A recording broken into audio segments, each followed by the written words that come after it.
What if parts of the United States felt less like the land of opportunity and more like a forgotten frontier where progress stalled decades ago? You've heard the boasts about booming tech hubs and record-breaking stock markets, but beneath that glitter lie corners of the country where poverty rivals nations half a world away. Today, we're pulling back the curtain on the 10 states still trapped in a poverty spiral, exposing the historic choices, fresh scandals, and quiet tragedies that keep millions struggling. Stick around, because the deeper we dig, the more shocking and revealing the story becomes. But first, let's begin where the need is greatest. Mississippi isn't just first alphabetically, it's first in hardship. Roughly 1 in 5 residents lives below the poverty line, a rate on par with Namibia.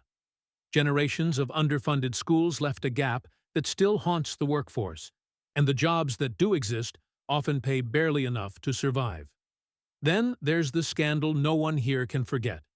Tens of millions in federal welfare funds allegedly siphoned away by celebrities and officials. Money meant for struggling families that never reached them.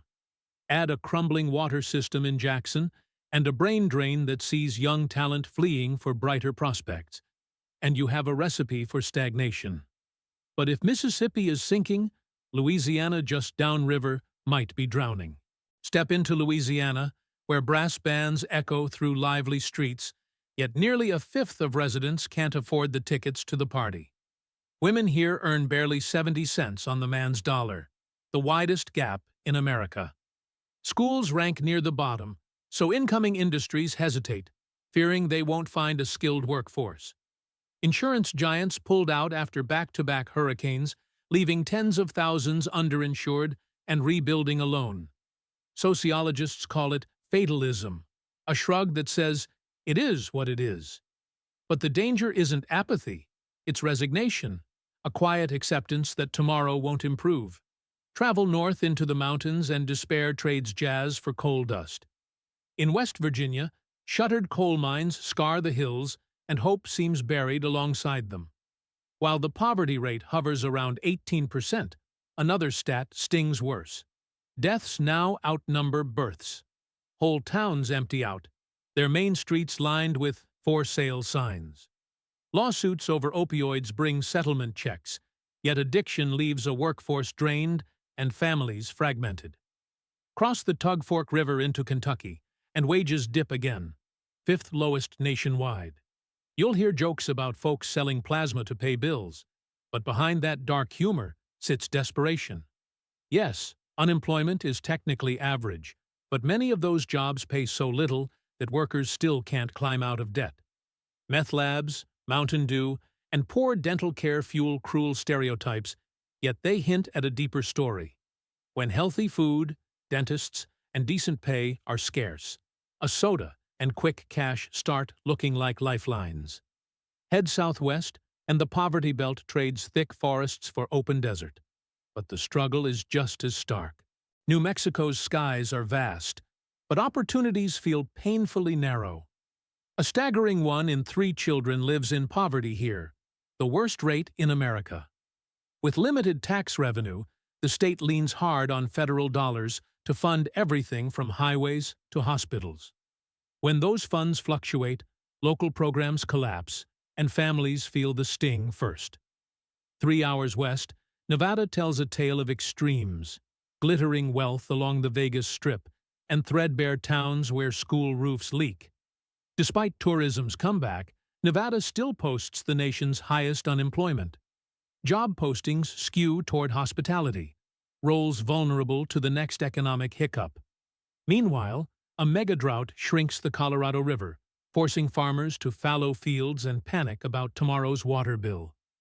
The farther south we drift, the louder an old refrain echoes. Working, but still broke.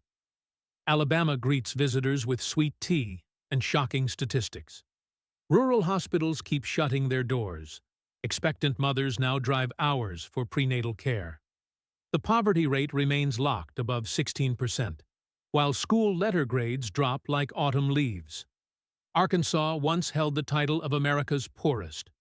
Things have improved, slowly, but 1 in 6 residents is still scraping by. and large swaths of the state lack reliable broadband. In 2025, digital darkness can be just as crippling as physical isolation. South Carolina feels like a postcard. Palmettos, pastel porches. But scratch that surface, and you'll find households surviving on less than $50,000, and teachers abandoning classrooms faster than districts can hire. 9 out of 10 workers live paycheck to paycheck, and with housing costs climbing, the gulf widens daily. Economists trace this southern plight to choices dating back a century and a half. An agrarian economy slow to pivot, roads built late, rail hubs diverted elsewhere, and education budgets perpetually trimmed. Yet the starkest warning sign might come from a state once hailed as the industrial marvel of the Midwest. Michigan isn't top 10 poor by raw percentage, but its story is a cautionary tale for every place betting on one industry.